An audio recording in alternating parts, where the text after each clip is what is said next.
Good morning, good morning. It's nice to see you here. Good morning to you. Say good morning, Madeline. People Good morning, Madeline. So, as usual, good morning. It is our Thursday morning, and we have Gregor, who is just behind me to my right. To my further right, I have my sister Madeline. Say good morning, Madeline, everyone. again, and then to my very far right, say good morning, Carolyn. Good morning, Carolyn. See, there, that's the way it is. All right. So, sorry, I'm fidgeting here. So yesterday was Halloween. Was it yesterday or the day before? Tuesday was Halloween, and I did not get dressed up. I did not put on my witch's hat for you all as I did last year. And in fact, we didn't celebrate Halloween, did we? No. But my grandson was an angel, and he was actually Cupid. I shouldn't say he was an angel. He dressed up as Cupid with his bow and his arrow and all the rest of it. And he did look just like an angel. And he came home with like buckets and buckets of candy, so much candy. And he's been hyper ever since. Last night, when he called me to say good night, he was singing, he was fidgeting, he was high. He was high as a kite, actually. And the night before too. So he had a lot of fun, and he loved his Halloween, and we hope that you all loved your Halloween. We did have a question about Halloween, so I'm going to go right into that. Carolyn? Yes. Danica asks, are spirits more active during Halloween? Danica. That's a nice name. I wonder where that comes from. Maybe you'd like to tell us where that name comes from, Danica.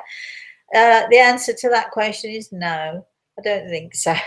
I know that people think that Halloween is the, sort of the night when all the ghosties come out and all the spooks come out, and we like to sort of scare ourselves a little bit. I think it's very funny actually, because when we have babies in prams, we all do it. I've done it. I'm sure it was done to me when I was a baby. I know it was done to me when I was a kid, but I don't know what it is, but we do like to be scared. You scare a baby, you say boo to a baby, and it giggles at you, jumps first of all, and then giggles and laughs and so on. So I think all human beings do like to have that little bit of a scare factor. And, we like to be sort of on edge a little bit, and we like the spooky stuff. And I know that I'm supposed to be all about the spooky stuff, but you see, I'm not really about the spooky stuff because I've got my feet firmly on the ground. So is Halloween more active for ghosts? First of all, I don't believe in ghosts. So how about that one? I don't believe in ghosts and ghouls and things that go bump in the night, although people in the spirit world can often go bump in the night, and then can often come and visit us and sort of, make our hair curl a little bit. I don't think they mean to scare us. I don't think they mean to frighten us in any way, shape or form, but or for the most part. Although I have had a couple of times when someone has tried to intimidate me and even to scare me and to threaten me.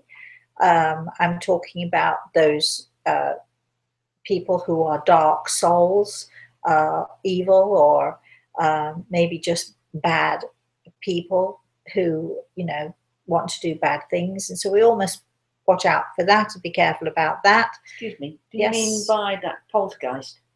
No, I don't. I think poltergeists, the way I see poltergeists, are those people who are being very mischievous.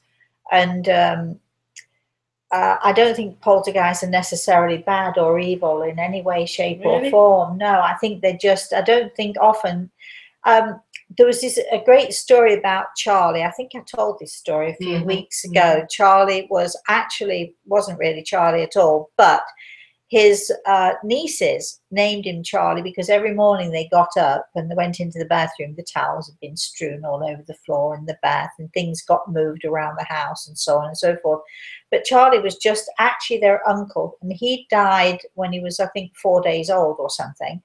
And growing up with his twin sister, and growing up then watching her family, and then taking an interest in her girls when they were teenagers. Of course, they were very receptive, as teenagers often are, and they would have this, what we call a poltergeist, or a mischievous, naughty spirit coming into the house. They nicknamed him Charlie, you see. So it was like, it was just, so I always, whenever we talk about poltergeist, I think of Charlie. But poltergeists, I think, are just simply people in the spirit world who are trying to be noticed for whatever reason. Some of them, I'm sure, Madeline, try to be noticed, perhaps not for such great reasons or for such good reasons. Yes, because you hear of malevolent poltergeist and yeah, malevolent spirits. Well, that's what I'm saying. And I think there are dark souls, evil souls that are around, that not necessarily poltergeist, but I think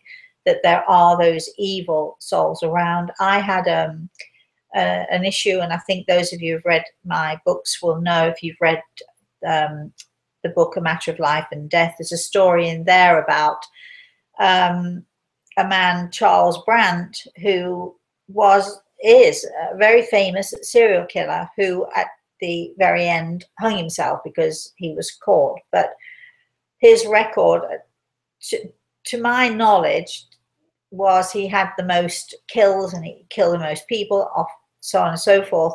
And it was my job, actually, to deal with him, because he was definitely a malevolent entity. He was a malevolent person when he was alive, and he's no different now. He's gone, and he was trying to intimidate a young woman who he, in his mind, when he was alive, in his mind, he was going to do to her what he'd done to her best friend. And he'd had all these fantasies about killing these two young women together and doing awful things to them, and so on and so forth. Anyway, if you want to know more about that story, you can read it in A Matter of Life and Death. But he is definitely a malevolent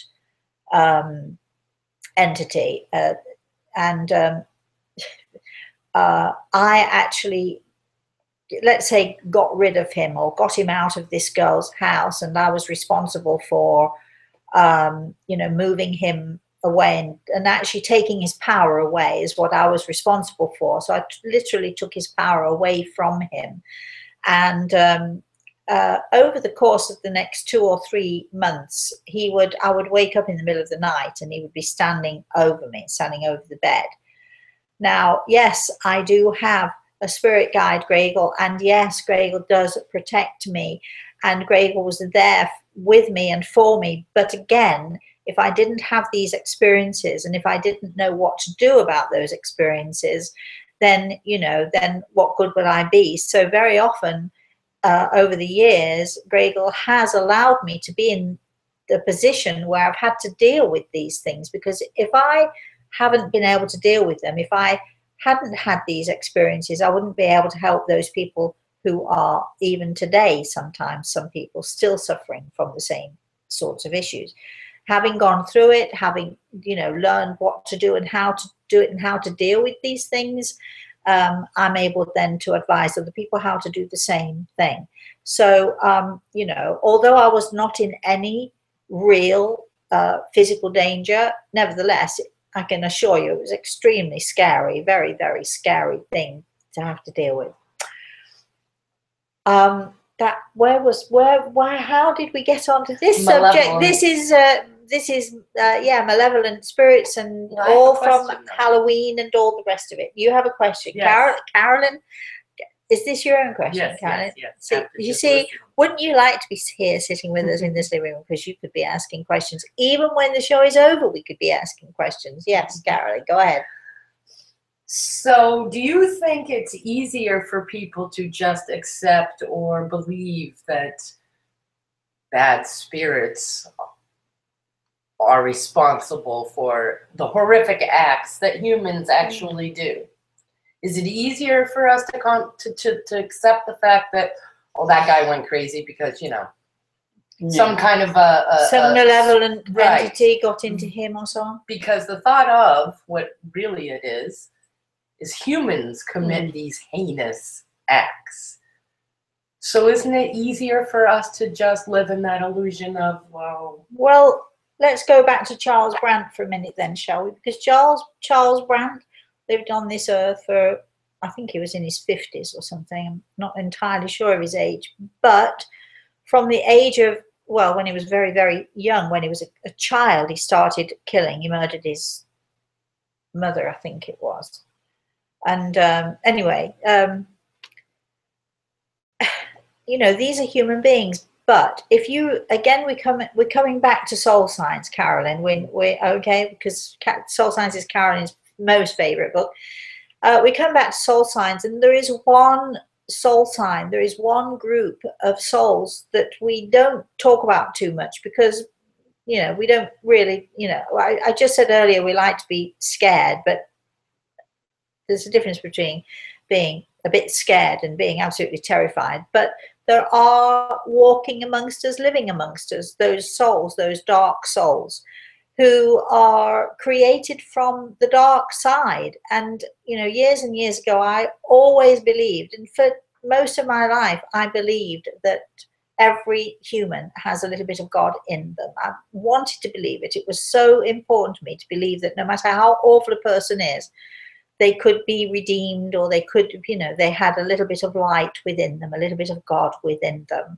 And then I learned about dark souls who do not have any light within them. They have no light whatsoever. And unlike most of us, who we come to this earth to learn, to grow, to be in the light, and to have joy and to find joy in the light, there are this small group, not too many, thank goodness, but there are this small group of people who are dark souls. They come to this earth to learn, to grow in the same way, but they want to learn about the dark side. They want to learn about the side of things that creates evil and more evil, and so on. But there are also many of us, human beings, Carolyn, who were born in, you know, into good families. They had good lifestyles, they had good childhoods, and so on and so forth. But for whatever reason, at some point, they, you know, all of us, no matter how good we are, all of us can be drawn into temptation, and all of us can be drawn into that negative side of things. And before we know it, if we're not careful, we become so involved in the negative side, in the dark side of things, that, you know, we lose sight of what is of what is right and light. We can lose sight of that. Whether somebody who, like the New York guy, whether he was a dark soul or whether he had just been drawn into that dark side, is not for me to say. That's for God to judge, and I can't say that. I can't judge that. But it's possible that good people can get drawn into doing bad things. I mean, I see this all the time, you know, as a medium. I've had, you know, I was talking to a lovely woman I can remember, who her husband strangled her. He was drunk, he was depressed, he was all sorts of things, whatever, and he ended up strangling her. Was he a wicked person? Was he an evil person? He was not. He just was drawn into that dark side for a moment, through drinking, through, you know, through losing control of himself. Did an evil entity enter into him? I don't think so. I think he was just a very suppressed and very angry person who lost control. So there are times when evil can enter into us. I mean, I've had it happen to me, and luckily I've been conscious and been very aware of it, and I've had Grey Eagle by my side when it has happened. But I've had an evil entities with Charles Brandt. He used my body. There's been a few other instances where an evil entity has been allowed by me to enter my body, to express or what have you. Why would Grey Eagle allow it? Because now, even though I don't want to, I know evil. And I don't like it, but I know how to deal with it. And I know how to deal with those people who can, in fact, enter into you. Sometimes because you invite them, you know, most of the time, I think, because you invite them. And I think it's a good thing to be aware that these things can happen. But I also think it's a good thing for you to understand, for all of us to understand, if you don't want it, it won't happen. You know, all you have to do, if you feel sort of negativity, or if you feel that there's something around you that you don't like, just say a prayer, sing a hymn, look to the light, find the sun in your heart. That's all you have to do, is to just turn away from anything that is dark and anything that is evil. And it's a very simple thing to do if you know how to do it. So, there's no need for any of us to worry that evil is going to come upon us and take us over. There's no need for us to worry about that, because it can only do it if we allow it to happen. Okay. All right. We've got a question from Lisa. Morning, Lisa. Who Morning, says, Lisa. she says, thank you for the link for Soul Signs. My copies came last week. Oh, copies. Yeah. Does that mean more than one, I Lisa? would say. Her question is, do people in the spirit world like the little shrines we make for them? Oh, let me see. I think what they like mostly is that when we're making something for them, whether it's a shrine or whether we just, whatever it is that we're making for them, a painting or putting up a photo or planting a tree, whatever it is that they're all rose bushes or what have you. I think what they love the most is that we're thinking of them. And it's not about what you're producing. It's not about the shrine itself. It's about the fact that you pay attention when you're sitting in front of your shrine or your tree. I planted a tree for my daddy. It's in a house in Epworth. It was beautiful blossom, beautiful malus, actually, dark cherry blossom. And even though I'm not in that house anymore, I think of that tree. I don't know if it's still there or not. I'm hoping it is. I bet it's beautiful by now, because I planted it, 40 years ago. When you do something like that, and when it's every time I would go out, and I'd sometimes talk to my dad under the cherry tree. So it's not the tree, it's not the shrine, it's the fact that we are doing something for them. We are thinking of them, we are remembering them with joy, we're remembering them, and we want to do something for them, and it's what is in our heart, and it's our minds, and it's our energy going out to them that is the most important thing. But that's a great question, darling. Thank you. She says to tell you she bought one for a friend also. Oh, well, good. Woo, now you're going to sit there and compare notes, we hope. And has she figured out yet what she is? Is what I want to know. Gotta answer that, Lisa. You have to let us know, darling. All right. Do we have another question? Well, she actually had a two-part. Do you ever work with crystals? I have worked with crystals. Crystals are very interesting, I find, very interesting to me. And in fact, in my bedroom, I have two very specific and beautiful crystals. They're not huge. They're just, they're really beautiful. One's maybe about that big, and it's sort of long and narrow, and the other one is a little shorter.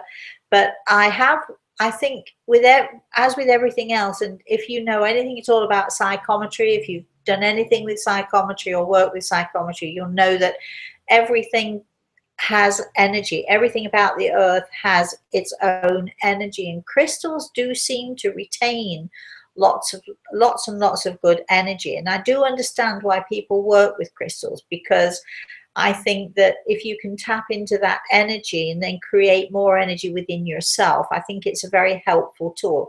I don't find them particularly helpful because I don't need them.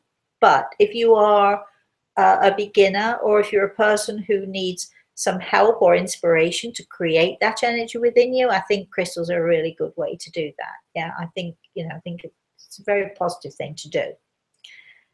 All right, we've got Dean, and Dean asks. Good morning, Dean. Morning, Dean. Before you answer his question, we have another question that I'm going to read. Okay. Dean asks, do people in the spirit world see light and darkness? For example, would they see nighttime as dark? But then we had Elsa write, and she asks, what's it truly like on the other side? Can spirits flip from one place, country to another? What did they actually do? So perhaps you could answer. Right, the light and the dark thing. I don't quite understand that question. So if a spirit came at nighttime to visit you, yeah, would it be nighttime to them, or would it? Is it always? Okay, not necessarily. That's not much of an answer, is it? But not necessarily. I, all right. All right. What is it like in the spirit world? All right. I think I might have answered this before, but I'm going to answer it again. Okay. Imagine now that you're sitting in your living room, or you're sitting at your desk, or you're sitting somewhere and your phone is right next to you. Okay. And the phone rings and you pick it up, you say hello, and somebody on the other end says, hello, I'm a Martian. I'm from Mars. I knew there was something different about you. Sorry, folks. No, I'm not saying this. Somebody's calling and saying this, right? Oh. It wouldn't be you, would it? All right. So somebody calls and they says, look, I'm from Mars and I'm calling you because I want to know what your world is like, because that's what we're doing. Is we're saying, what is the spirit world like? So if someone from Mars calls and says, what is the world like? All right, what would we say? We'd start to describe the world as we know it, as in our experience. I think first of all, we begin to describe our own small world, our own small part of this world. But how many of us have been to the Himalayas? How many of us have been down into the Barrier Reef? I can say yes to that one, but I've never been to the Himalayas. How many of us have experienced every part of the world? And although we might know it in books and movies, and although we might know it in these fabulous, thinking of David Attenborough and all his stuff, and who was the guy who was swimming in this ocean? Cousteau, yeah. And, you know, so we might be seeing it from other people's points of view, but do we really know? Because every part of this world is different from every other part of this world. In some places it's hot, in some places it's cold, and so on and so forth. And plus, you know, I can say to someone who lives close to me, what do you think of Florida? And they can hate it, and I love it. I can say to somebody, what do you think of this beach? And they say, oh no, I prefer another beach to this beach, whereas this one might be my favorite. So it's all a matter of people's perspective. So when I am talking to people in the spirit world, I get very, very different viewpoints. And you know, what do they do? Well, some people go back to school, if you like. Some people train. Some people sort of find ways to help their angels. Some of us like to explore. I've had more than one young man tell me that he snowboards, and actually not snowboarding, but cloudboarding. This particular guy called it. And this young man was a fabulous young man. He was killed execution style by some boys who were older than him. He was only, I think, 14, 13 or something when they killed him. But anyway, but when he sort of came back to talk to his parents and to talk to me, we had such a great time with him, because he was explaining how he was traveling, and he used to love to snowboard. And he told his brother one day, "Don't worry, I'm not snowboarding anymore, but I'm cloudboarding." So we all have different things that we like to do. I mean, you know, if the Martian who's calling says, "Well, what do you all do down there?" Where would you begin? You'd begin probably, well, you know, I'm a spiritual medium. My sister, what do you do? She's retired. She's retired, but before that, she was a foster carer. And took in difficult foster carers. Carolyn? No, I didn't take in the foster carers. Took foster children. Sorry, difficult foster children. Sorry, you did too. Yes. That's true. So everybody does something different. So, you know, and it's the same in the spirit world. So it's way too broad a question for me to answer very specifically what is it like, because just the same as the Martian, I'm having difficulty describing what the world is like, and in those in the spirit world will describe to me their part of it or what they are doing, but that doesn't mean that's what everybody does. Everybody has something different, and everybody has different experiences that they, you know, that they are involved in. And it's, you know, remember also, we're looking at the universe, and the many universes universes that are out there. So there's a lot to do and a lot to explore and a lot to see. Just as when we're in this world, you know, those of us who are able to travel will travel, and those of us who can't travel because either restrictions on health or restrictions with money will travel through the TV, or will travel through our computers, or whatever way if we want to travel. But everybody has ways and means of finding things out if they're interested. But I'm not interested in rock climbing, so why would I bother to even find out? That doesn't mean there's not a whole world out there, our world, of rock climbers who are so involved in rock climbing that they're not at all interested in anything I'm interested in.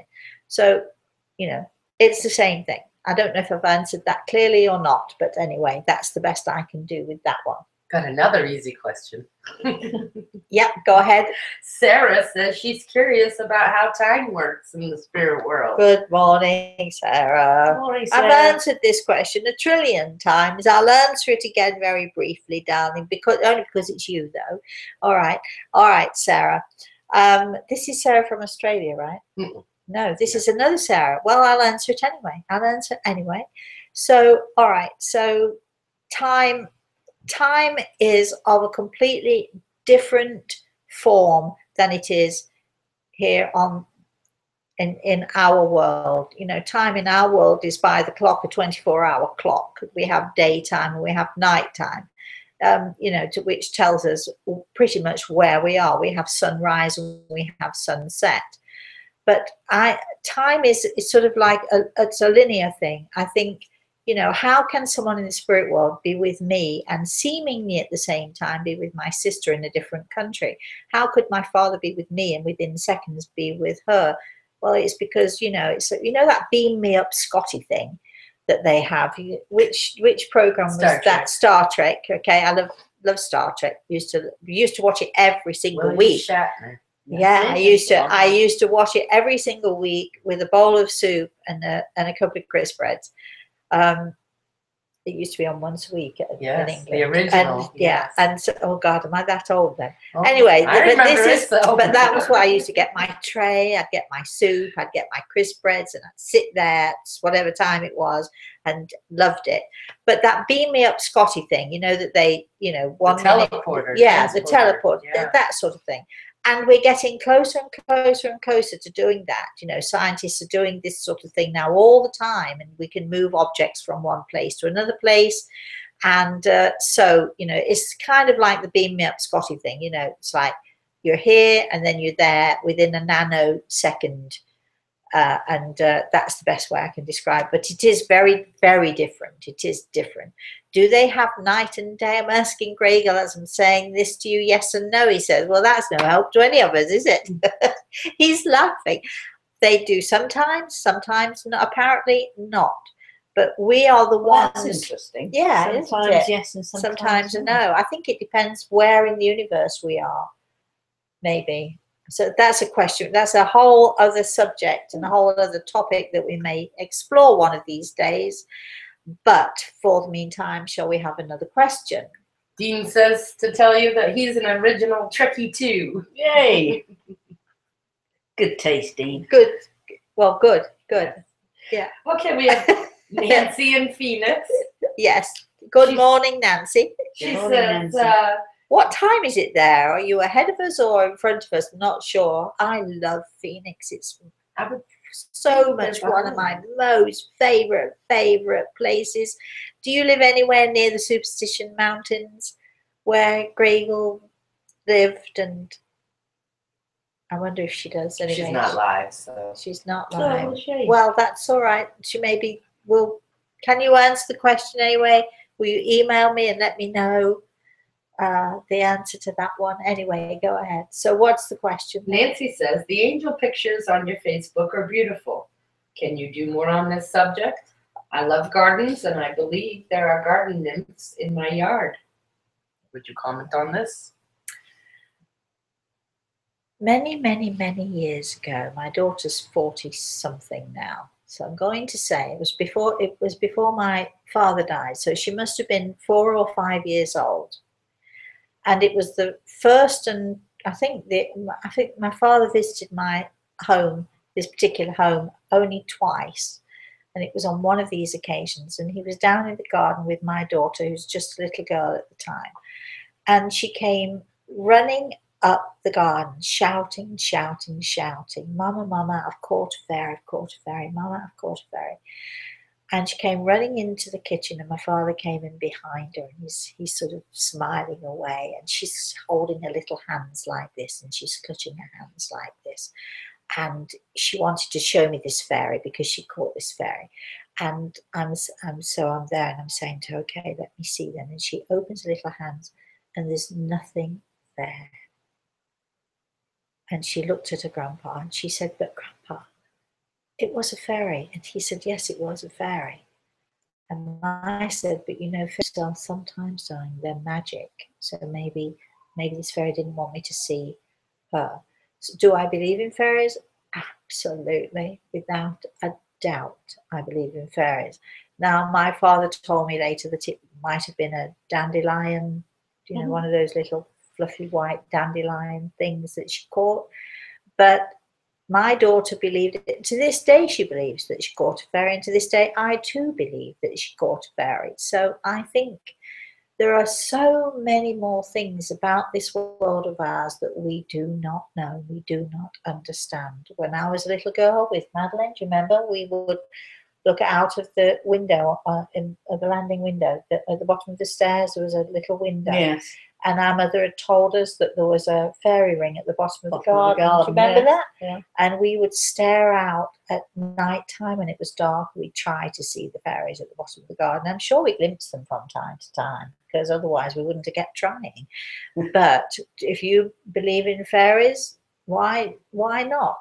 Who am I to say that they don't exist? And you know, and I think magic does exist.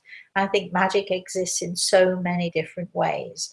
So did I answer that question or not? I can't think. I believe did so. I answer that question? And the subject of angels, we have talked of angels before, but we certainly can do it again. So if you'd like to, who is this who's writing in? Nancy. Nancy, if you'd like to ask some not fairy questions, if you'd like to ask some angel questions, and all of you who are live and all of you who are listening, come on, let's get the questions going. Email us, rosemary@rosemaryaltair.com, and get some questions going. And whatever subjects you ask us about, we can certainly accommodate you, and we can certainly do that. You know, we only have an hour on a Thursday morning. It's not enough time to answer all the questions. So get going, get at your questions down on email for us, and we'll do our best to answer you. So okay, so we've got Carolyn's busy answering someone, clicking. As she's talking to us, she's also with people live on the show and typing away busily and merrily, we hope. Yes. So Martha asks, hello Martha, good morning. Martha. Is it true that if you eat meat, you are less able to contact spirit? But hold on, because Lisa says, can I add to that question? What about drinking and smoking? I've heard that a vegan diet is the best way to live, to connect with the spirit world. No. Yup for me, she said. Yup for me too. Yep, for me too. No. Well, actually, this is quite interesting, because, you know, the Native Americans were very much in touch with, you know, were otherworldly things, and they had many guides and many people helping, and they had, you know, their seers and so on. Wise men would, you know, would go into the wilds. They would have their time, and they'd take the equivalent of what we know as pot, or they you know, they take their, I mean, there are all sorts of hallucinatory roots and drugs and things which they would smoke. You would take them into the lodges. What's it called when you go into, I can't believe my brain is going now, but when, you know, when you do the sweat lodge, they would take them into the sweat lodge, and people would be without food and maybe just 1 cup of water a day or something like that, and the fire would be going, and often in that fire there would be stuff going on. They would be smoking what we call wacky backy or whatever they were doing, and in that in that hallucinatory state, all sorts of good things would come out for them, and they believed very firmly that they had to put themselves to basically to raise their level of consciousness to a point where they could attune more. So I'm not suggesting you go out and smoke and drink to the point where you sort of, you're flying on the ceiling. But today's plans, Maddie. Back to Walmart again, I guess. My sister loves Walmart. It's her favourite store, actually. Anyway, so they don't have Walmart in England, do they? No. Anyway, so but having said that, we have some pretty decent shops in England. well, I'm sure you do. Yes. I'm sure you do. But back to Walmart, sorry, yes. but back to Wacky Backy, if we don't mind. Anybody got So there are many people who believe that certain drugs and certain drink can actually enhance the ability to connect with the spirit world.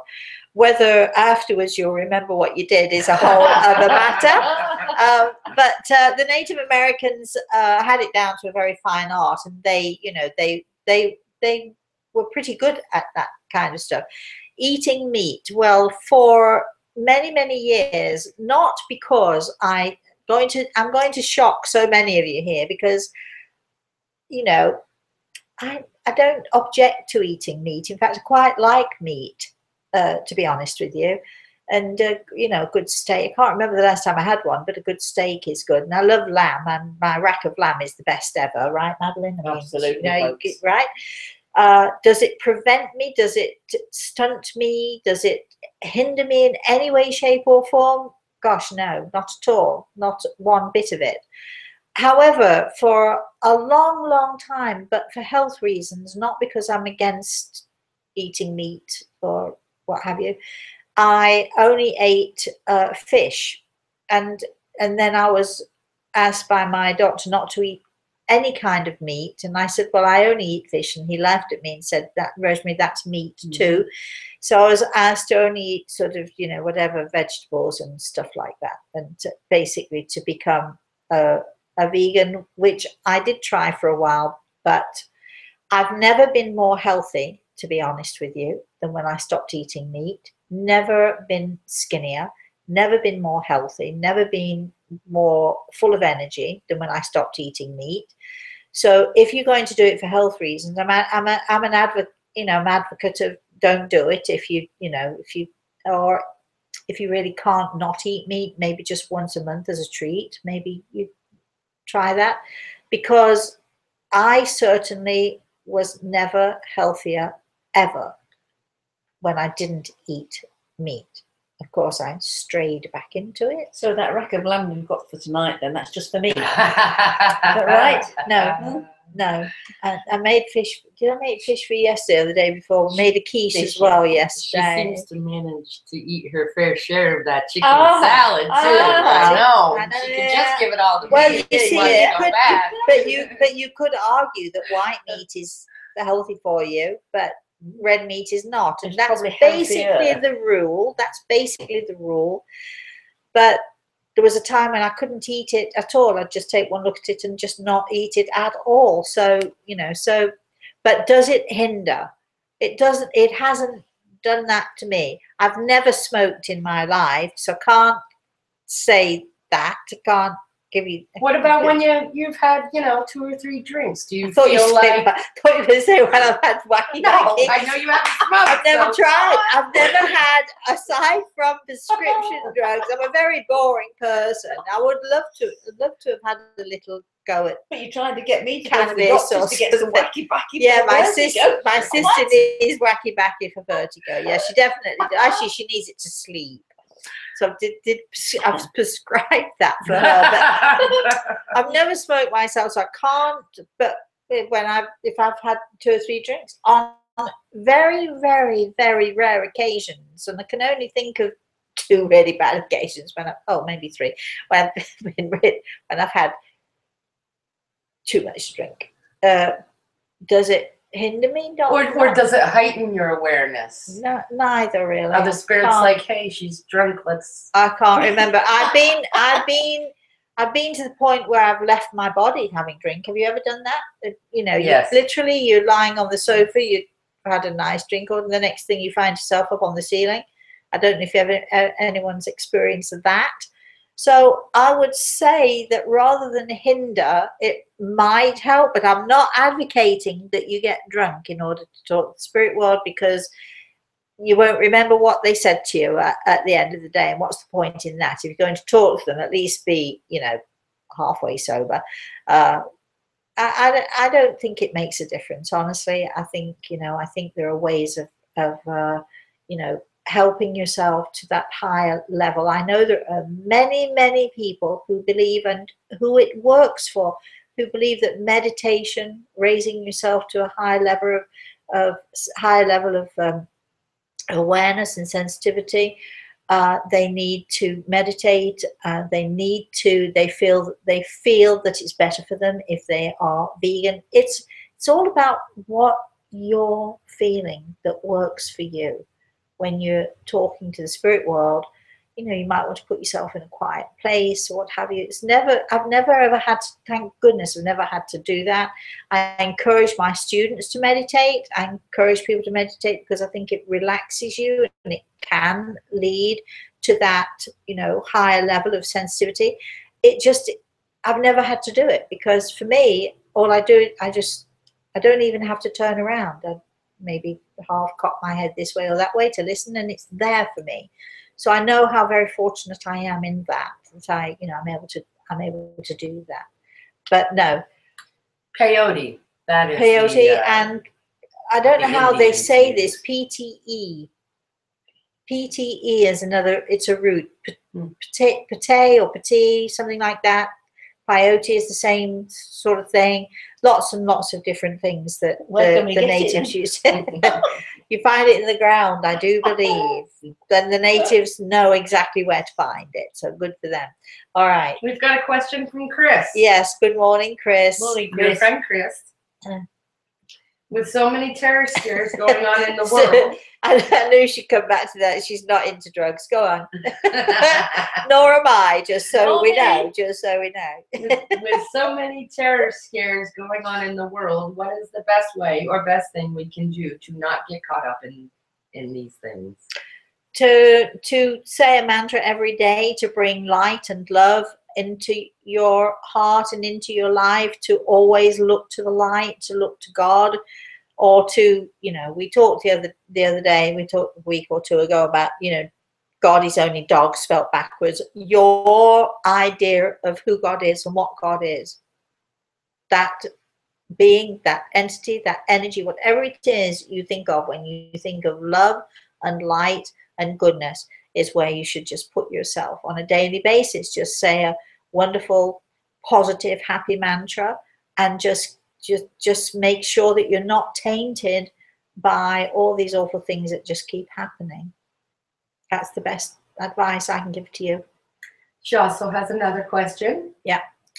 When a couple begins separation or divorce actions, what is the best way you can support each person without interfering or taking sides? The church said to help the couple during challenges. Well, you know, if you don't know the couple, then it's easy. We talked about this earlier on. If you don't know someone and you listen to their story and you hear their story, you can be much more sympathetic, much more empathetic to both sides. But if you know the couple and your inclination is that one of the couple is, you know, you like better than the other one, you're bound to be influenced by that. You're bound to be more, you know, taking sides. The best thing I can tell you is, you know, just listen. Don't be tempted to say, well, if I were you, because you're not. You're not them. You don't know them. You don't know their deepest thoughts. You don't know their deepest and most innermost feelings. You have no clue as to, no matter if they tell you or they open up to you, you still don't know the deepest and the innermost thoughts and fears and so on. The worst thing you can say to anyone is, well, if I were you, this is what I would do, because you're not them. So, you know, don't do it, because It's called interfering. So the best thing you can do is listen. You can be sympathetic. You can, you know, just lend a sympathetic ear. You can offer to, if they have children, you can offer to take the children off their hands for a day or something. You can, you know, be helpful in constructive ways. Go and do some shopping for them if they don't feel like it, or, you know, or have them over for drinks. Or I'm tempted to say backy. Don't do that. Don't do that. Just my horrible British sense of humour. But have them over for drinks or dinner, or invite them to go to the movies with you, or do something constructive. But if you're listening, the best thing you can do is to just listen and to encourage them to tell you how they're feeling, but don't make a comment, because you are not them. If I were you is the most dangerous, deadly 3 words that anybody can say. If I were, oh, it's 4 words.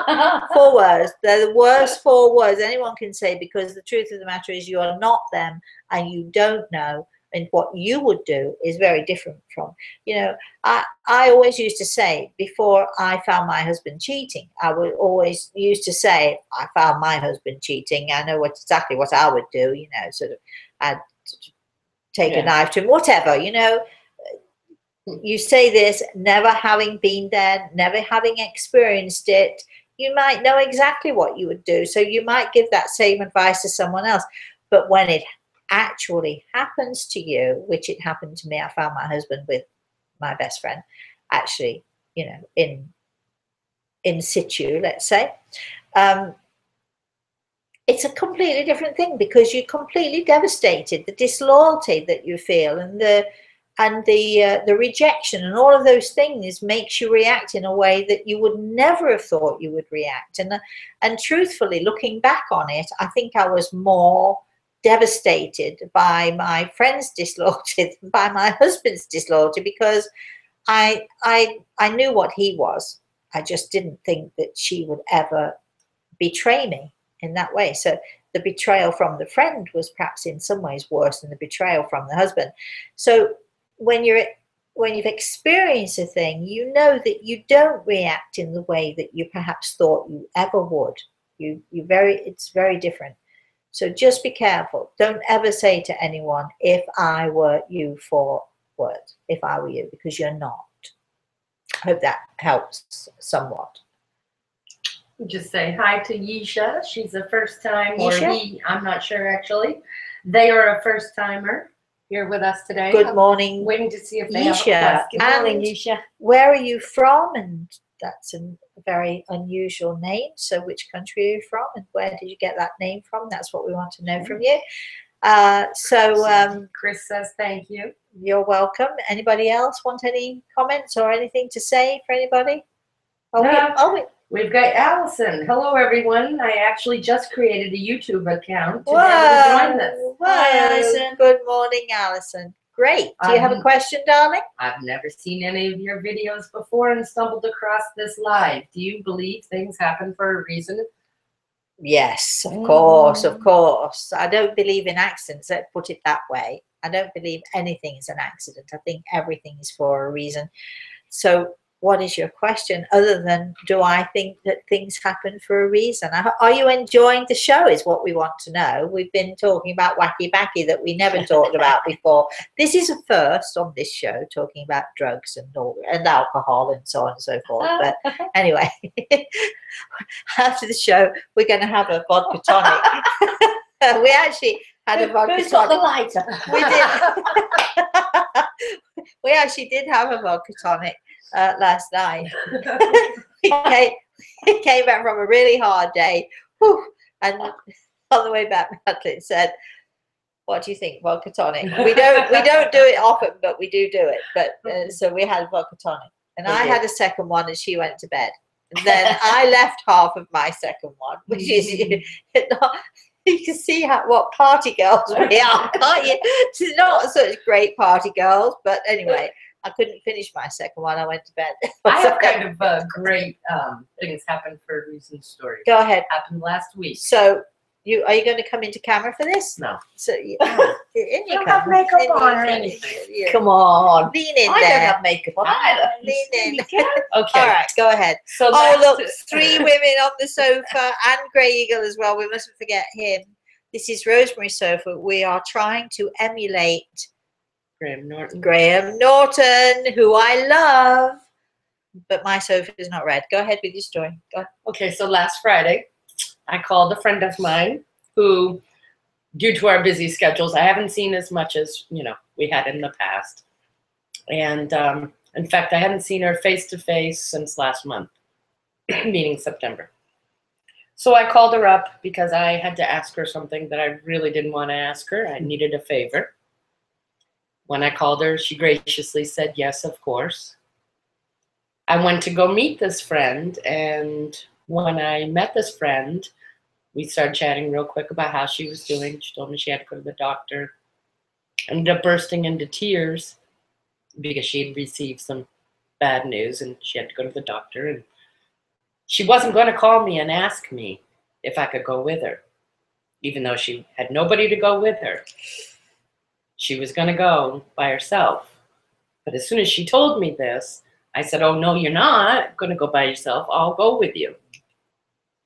And later on in the day, I thought to myself, If you had I had to call her, yeah. even though I didn't want to. I had to ask her for a favor I didn't want to ask. But because I did that, she received something that she needed that was even more important than what I needed originally. Yeah. And she had said, if you didn't call me, I would have just gone by myself. So basically, because you needed her, I found out you found out that she actually needed you more. Yeah. So nothing. All right, say bye. See ya. Good That's as right. that. See you. All right. So nothing. I don't believe that anything is accidental. I think that everything happens for a reason, and I know there are many of you out there who won't like me saying that, because how can losing a child be, that inevitable? That how can that be, anything, that is meant to be, and so on. But I do believe that everything happens for a reason. I think phone calls happen for a reason. You walk down the street and you might just see someone you haven't seen in ages, or you have a thought in your head and you pick up the phone, just as Carolyn was telling us. I do believe that everything happens for a reason. I don't believe anything is accidental at all in any way, shape or form. All right, Yisha got back with us. She says she's originally from Mauritius. Okay, sorry. And they are now settled in the UK.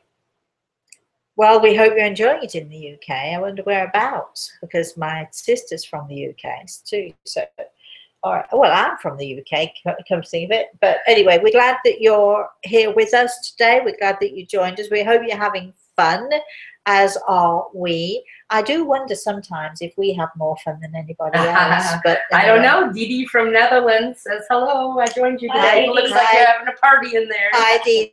We are. We're trying later. Essex.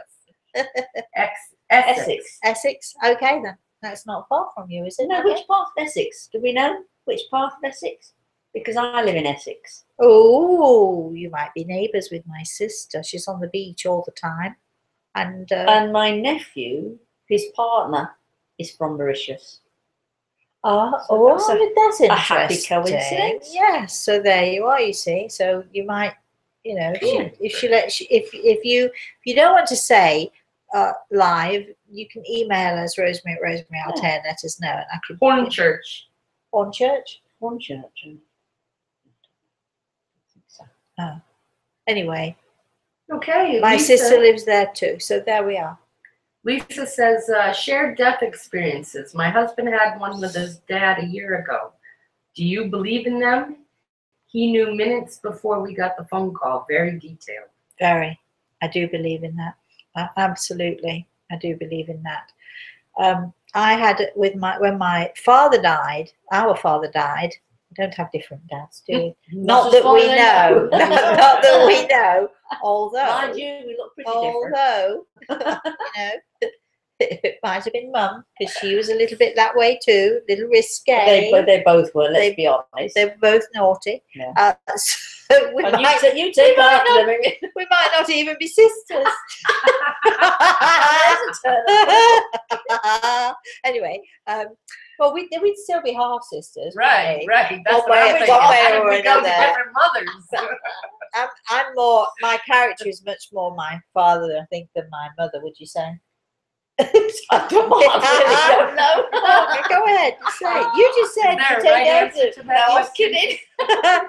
I think I'm Mind more, you, the milkman might come into play here, though. you never know. I remember him. You never know. Really, dark hair. Don't only remember the milkman, I remember others as well. We had lots of uncles when we were growing up. Let's just not go there. Anyway, Nisha said to tell you it's near Upminster. Oh, thank you. We'll have to meet for coffee one morning. there you are. I live in Clacton. Is that anywhere near Oxminster? If you need to, if you want to, connect details and all the rest of it, send us an email. I can't even pronounce your name. I'm so sorry. Anyway, Isha, send us an email and we'll give the information to my sister and you can connect with her. She's a fun person to know anyway, sort of. Anyway, what we were saying, what were we talking about? Yes, when my father died, we were on our way from a place in England called Market Harborough, and we were going to visit my father, and I suddenly had this really strong premonition that I should not go. Whereas normally we would just, because he was sort of just pretty much on the way from where we were, we went home instead, and it was at about that same time that my father had his heart attack, and had I gone to the house at that moment, I would definitely have found him. It wouldn't have been a good time for me to go, because it was a devastating thing that happened for me. So I do believe in premonitions, and I do believe that there are certain, I think, what did she call it, a death experience. I do think that happens all the time. It's happened to me. I don't know if it's ever happened to Madeline or Carolyn, but when you just know that someone has died, or they, even in that moment when they're dying, when you might have that experience that of that person passing. I think in one of the books, it might be The Eagle and the Rose, I talk about a patient of mine, Marjorie, who died of cancer, and she'd asked me before she died if I would go with her on her journey in that passing, at that moment of passing. And I had promised her that if Gregor would allow me to, that I would do that. And I did go with her on that journey, and I did sit in sort of, you have to read the book to know the entire story. We don't have time to tell it all today, but I did sit in the waiting room with all of her family and friends and people who were waiting to greet her. And I did sit there and I waited for her, and I actually saw her arrive. She was a very different person when she arrived that I knew, because the person I knew, she had no hair, first of all, and she lost her teeth, and she was very yellowed because she had jaundice, because she had cancer of the liver. And the person I saw arrive in the waiting room was bright, beautiful, smiling, happy, all her hair, all her teeth. I mean, she looked beautiful. She looked really, really beautiful. In fact, so much, she was so different to look at that it took me a moment to realize that this was actually Marjorie, but Marjorie as she was, bright and happy and really beautiful, and made whole again.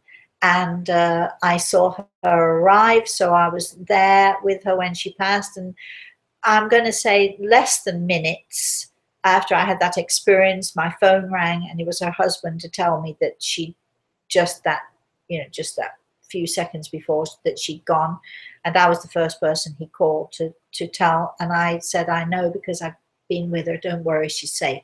And it was a fantastic experience for me. So yes, so I've had those experiences, and I believe in them 100%. And how lucky that it's her husband, I think, who went with his father, or or was aware of his father's passing, right? And how lucky for him that that happened, because it's a beautiful experience. I have a question. Yes, What does the waiting room look like? it's different for different people, but for on this particular occasion, did you ever play musical chairs? Frequently. Right. Okay. So there's a whole row of chairs, and you sort of, the music starts, and you go around the chairs and you dance around the chairs. It was a little bit like that, because there were chairs back to back, all the way down this very, very, very long room. But what was on the wall? Was it I don't colourful pictures? No. No? It was just, Just very, like a bare just room yeah, with very, chairs. very bare, yeah. But everybody was focused on one spot, on one particular spot on the wall. Now, remember, I'm telling you, there's no pictures, nothing like that or anything, but I was just focused on one place. Maybe I wasn't looking or able to see the way other people saw. It was very bright and very light, that I remember. And I remember we're all focused on this one spot, or this one space on the wall.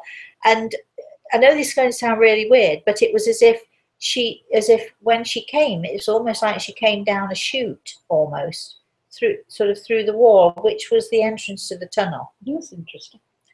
And she came sort of down, landed on her feet, but it's almost like sliding, almost like going down a slide. And for her, I think, from my perspective, it was like she came down through this. There wasn't an opening that I could see, but everyone was focused there, so there must have been an opening. I obviously couldn't see it, but I obviously couldn't see it. I couldn't, whatever it was, but I likened it to the sort of like a tunnel, or as you come through the tunnel, because we do describe when you pass in the spirit world, we do describe going through the tunnel and coming out the other side. So I was at the other side of this. The most interesting thing about this whole thing for me was that during the course of us waiting, I was way down at the far end of all these chairs. I was not family. I was probably, and people were at the top end, all at the top end where the chairs were at the top end. People were talking amongst themselves, and then they kept looking down at me. They'd look down at me, or they'd point to me, and then they'd whisper amongst themselves, and then they'd point down to me again. And I recognized some of them, because at the very top end were her father and her mother and her family. A brother was there as well, and I recognized them because I'd been talking to them during the course of her illness, and they'd been able to give some fabulous messages for her, to help her with her, with her passing, and to bring her comfort and understanding of what would happen to her once she passed. So they were all there, and a couple of them smiled at me, and they were looking and smiling and pointing at me. So I was kind of the odd person in the room.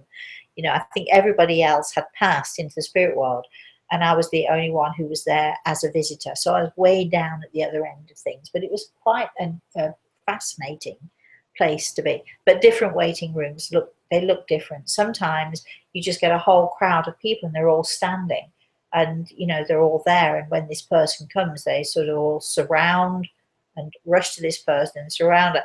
Now, when Marjorie came down, and she was actually, let's say she came down this chute, everybody got up except myself. Everybody got up and went to her and gathered her in their arms, and it was a fantastic rejoicing, a fabulous thing to be able to witness. So it's different for everybody, I think, it's, and of course, again, it's from my perspective. So other people might see it from a different perspective. One last question. Go for it. Allison asks, can you explain auras and what are the different colors? I once drove a friend to see a medium with no intention to talk with her, but she started talking about my aura being dark purple.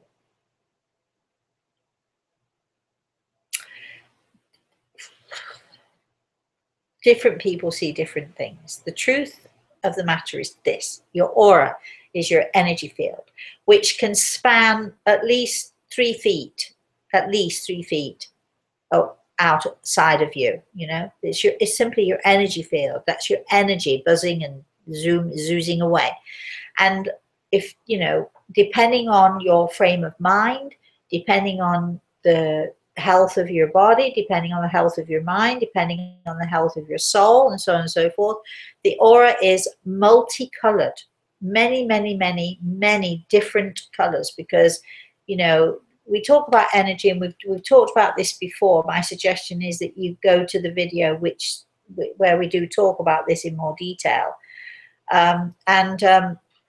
So the aura is made up of many different colors. And when I see auras, you know, very often they can tell me a great deal about a person, because if there is, for instance, some dark in there rather than light in there, it can tell me that maybe somebody is sick or is depressed, or the aura can tell you it's your energy field. So when a medium looks at the aura, they can tell by looking at the aura what frame of mind you're in, what state your soul is in, what state your heart is in. It can tell you a great deal about it. I've never, ever seen a person who with just one block of color, ever.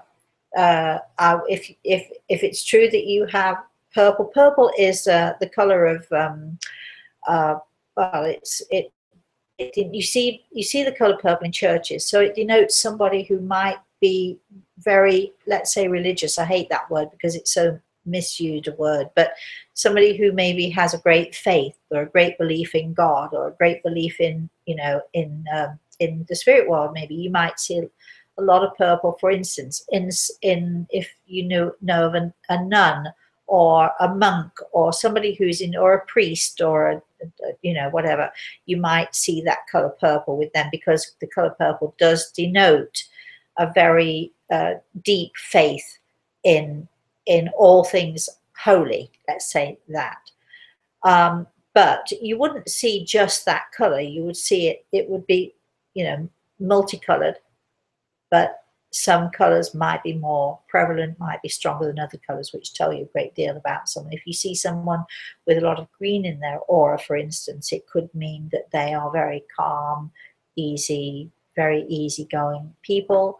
Or it could mean, you know, depending on how you see a thing, it could mean that they need a lot of peace and harmony in their lives, because green, especially a pure, beautiful, nice light green, denotes calm, peace, harmony, and so on. You know, so different colors in an aura mean different things. Different colors in your energy mean different things. All set for today. Are we done? Yes, all right. So we're done for today. I'm sort of sorry. I'm not encouraging anyone to go out there and smoke wacky backy, except I do encourage my sister to go to the doctor to get some wacky backy, because it will help her to sleep. You can get it through the medical profession now, so that's what I'm suggesting. I don't suggest anyone goes out to dig up peyote or anything else. You know, just it's your choice. You do what you like. I'm not suggesting that you do it or that you don't. We will be having a vodka tonic later on, only in but tonight, not during the day. No. Only to celebrate and to laugh about today and what we've been talking about. If you would like to have a question, please email us, rosemary@rosemaryalaltea.com. We are on Facebook, we are on Twitter, we are on Instagram, although I rarely use it. I'm trying my very best. If you might want to email me and remind me. Where else are we? We are on Meetup. We are all over the place. And like a rash. You're everywhere. Just like a rash. I'm everywhere. See, you know, you have to have a sibling in order to know what it means when they say something like this. I'm a good rash. I think I'm a good rash. Although when my temper's up, I'm not such a good rash at all. But anyway, thank goodness my temper is rarely up. So if you want to know any more, please email us, rosemary@rosemaryalaltea.com, or go on to any of those other things I just mentioned, Meetup social media and social. Yeah, go on. You do your social media thing. Yes, and if you want to know more about where we are on social media, or how to get to me on Facebook and so on and so forth, again, email us, rosemary@rosemaryalaltea.com. gmail.com. Please, if you haven't subscribed to YouTube, subscribe, because what did you say we could do on, now we've got plenty of people on YouTube. We can do all sorts on YouTube now. Now you can basically teach a class. See, I can teach a class on YouTube. And make it available. And make it available. If a person just wants a imagine? class on this, they can just buy that class. Can you imagine that? So we are trying our best to do this. Our main thing now is we're trying to get the cookbook out. It will be out, keeping our fingers crossed. It will be out for Christmas. Here's the problem with the cookbook. It is going to be expensive. So what we're doing is we're producing the cookbook. We're not going to make a profit on the cookbook because it's so expensive to do it as it is. We've tried different methods. We can't find to do it any cheaper than we're doing it. However, what we are then going to do with the cookbook, we're then going to, what we're going to do, we're going to make it an ebook, yes, which will be less expensive. And, you know, so if you can't afford, I think it's going to be something like $65 or $70. I know, it's ridiculous. It's so expensive, but the printing of it and all the rest of it and the work on it is just, it's just crazy. If anybody knows how to do it differently, you better let me know right now. But we are then going to put it on ebook because we feel, or I feel, that it's too expensive to expect people to pay that much. It will be a nice copy. It will be a coffee table book, what they call a coffee table book, with pictures and all the rest of it in. And if you can afford that, go ahead and knock yourselves out. Yeah, that is why the price. Don't, don't send us the suggestions so we can make this into a little paperback. No, pictures. No, because there are too many recipes in here. There are too many recipes, too many photos, and just too much going on in it for us. We've tried to figure out every way. So e-books, we're going to go to ebooks and publish the book maybe in 4 parts, something like that, but it will be much more attainable for you to do it that way, and it will be much less expensive for you to do it that way. And you may not get the pictures, but you'll still get the pictures? We'll just have to see what happens. But the main book, we're working on that, and as soon as the book is done, we're then going to do classes and all that other good stuff. Tomorrow I'm making marzipan 2 different ways. My marzipan is the most delicious, and it's so easy to make. So, you know, sometimes it's worth paying the extra to have a nice book to get all those things together. But if you can get it on ebooks, wait for ebooks as well. But what else am I saying here? So if you want to have any questions, if you want to know anything more, subscribe on YouTube, please for us. And we are going to begin, I think, the competition fairly soon.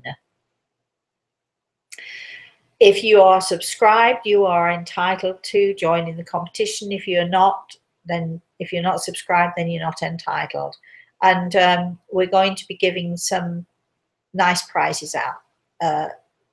We have to do that as well, don't we? You see, we've got all these things that we're usually ahead of, but because I've got guests and more guests coming and a big birthday coming up and all the rest of it, I'm afraid we're a bit behind. We hope you enjoyed the show today. Madam, would you like to say goodbye? Goodbye, everyone. Goodbye. Would you like to say goodbye? Carolyn, would you like to say goodbye? And from me, until we meet again, please, as always, I like to do this, please have a very, very, very blessed day.